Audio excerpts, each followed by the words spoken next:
জুবিন দাক চাই কেৱল কান্দিছে দৰ্শকে সব একে হৈছে যোনটো মানুহৰ লগত যি হৈ গ'ল ঘটনা সব একে হৈছে জুবিন দাই কৈছিল শেষ বুলিলেইতো শেষ নহয় আকৌ হয় আৰম্ভ খুকুকাই মাথো কান্দিছে দৰ্শকে মানে সিনেমা চলি থাকোঁতেও তেওঁ কয় যে এখন সিনেমা কান্দি কান্দি চাবি কিন্তু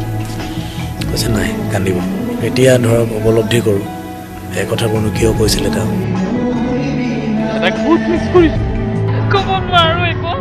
কেনেকৈ জানিছিল জুবিন দাই সকলো কথা সঁচাকৈ ভাষাৰে বুজাব পৰা নাই দৰ্শকে যেটো আমি ট্ৰেইলাৰটো দেখিছো যেটো সাগৰৰ দৃশ্যটো কোনো ভাইকতে তেখেতক যদি বচাই আনিলে আজি হয়তো তেখেতে আমাৰ মাজত থাকিব পাৰিব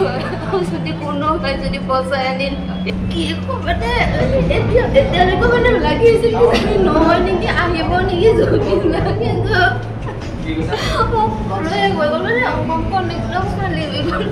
এনেকুৱা মানুহ এজনৰ লগত কিবা অন্যায় হ'ব পাৰে এনেকুৱা মানুহ এজনৰ লগত চাই গোটেই জীৱনটো কেৱল জুবিন দাক চাবলৈ আহিছে কিন্তু মাত দিবলৈ নাই জুবিন গাৰ্গ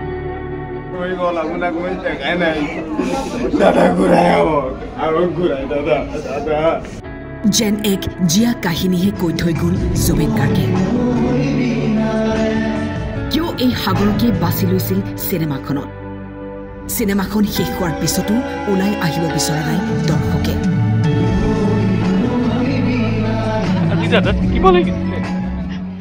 অসমীয়া ইণ্ডাষ্ট্ৰীৰ যিটো এটা মানে যাত্ৰা আৰম্ভ কৰিছিলে দাদা আজি সঁচাকৈ সফল হৈছে এতিয়া আমি তেজপুৰ জুবিন ডান্সৰ ফালৰ পৰা আমি ক'ব পাৰোঁ অসমৰ ৰাইজ বোলে মানে বিনালে সমূহ মানে টিমটোকে আমি ধন্যবাদ দিছোঁ আৰু জুবিন দালৈ বহুত ধন্যবাদ থাকি ইমান ধুনীয়া চিনেমাখন দিলে বহুত ধুনীয়া হৈছে আৰু নকম আৰু দাদাক আৰু চাগে নাই আৰু নেক্সট মানে কোনো মিলাব তেনেকুৱা বহুত ধুনীয়া হৈছে মানে প্ৰত্যেকটো ইমোশ্যন প্ৰত্যেকটো আইডিঅলজি সেইটো হিউমেনিজম মানৱ মানে অধিকাৰ তাৰ পৰা ষ্টাৰ্ট কৰি প্ৰত্যেকটো কথা ইমান সুন্দৰ হৈছে ইমান ধুনীয়া চিত্ৰনাট্য হৈছে যে এখন আমাৰ অসমীয়া চিত্ৰ জগতৰ কাৰণে এটা অমূল্য উপহাৰ দি থৈছে কি কম আৰু ক'বলৈ একো ভাষা নাই ৱৰ্ডছো নাই একো বহুত ভাল লাগিলে আৰু জুবিন দা শেষ চিনেমা অলপ ইম'চনেল ফিল হ'ল আশা কৰিছোঁ এইটো আৰু চলক জুবিন দাক আমি অন্তিম শ্ৰদ্ধাঞ্জলি দিছোঁ ৰঞ্জন হাজৰিকা জেৰিফা ৱাহিদ আৰু অভিলাষ দত্তৰ ৰিপৰ্ট টাইম 8